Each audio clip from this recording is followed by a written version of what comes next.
I mean, you have a hypothesis, and it's like, okay, your hypothesis is all plants are bad. Yeah, that's what I keep hearing. And it's like, well, that's a hypothesis, but what about all the other things that are potentially happening while you're doing this diet? You're eating less, you're fasting more, your microbiome's changing, like dramatically changing, and those things all have been known.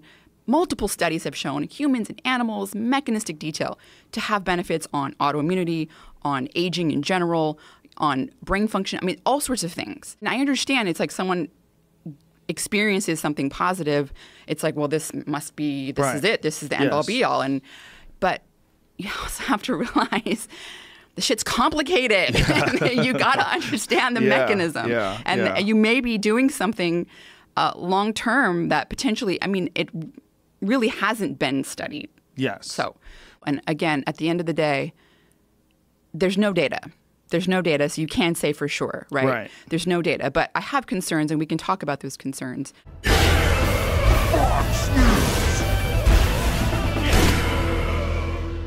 Breaking news, Joe Rogan recently had Dr. Rhonda Patrick on the show to discuss the carnivore diet.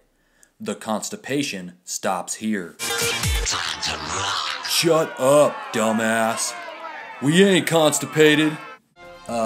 Yeah, back to you, Rhonda. It's been shown that people that go from a more high fiber to a high protein diet, they have changes in their microbiome, and these changes are a lot of the microbiome, bacteria that are fermenting a variety of fermentable fibers start to leave, and you actually start to get bacteria cropping up that ferment amino acids. What's going to happen long term? It's not known. I mean, this diet, hasn't really been studied at that level, and there's a whole, group of bacteria called the putrefactive bacteria, and they ferment amino acids. And some of these species of putrefactive bacteria have been linked to colon cancer. They're much higher in colon cancer patients. Animal studies have shown, causal links where they can basically aggressively cause a polyp to form a tumor.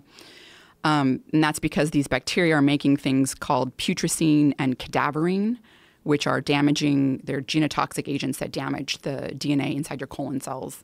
But when they start saying, plants are bad and there's given all the data, and there's lots of positive data about eating plants as well. He's like, he talks about it like he uses hashtag war on carbs, and he doesn't eat salad. He won't eat greens. Like, he thinks greens are bad for you. And I'm like, man, I'm not sure that's correct. I think it's so important what you're saying. Interesting. This is an interesting topic. What do y'all think?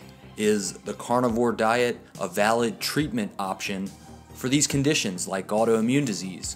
Or should people approach this with extreme skepticism and caution?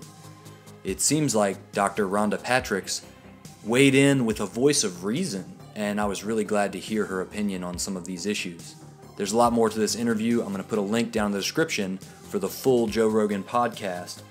But I want to hear what your guys' thoughts are and whether or not you think that as more time goes by, we're going to see data that actually comes out and supports the carnivore diet, maybe for some of these specific conditions. After all, it is an extreme elimination diet, but is it going to be safe long term? I think that's one of the questions. So let me know your comments down below. And if you haven't already, make sure to hit subscribe and hit the notification bell. Alright, y'all know the deal. Red Pill Vegan, next.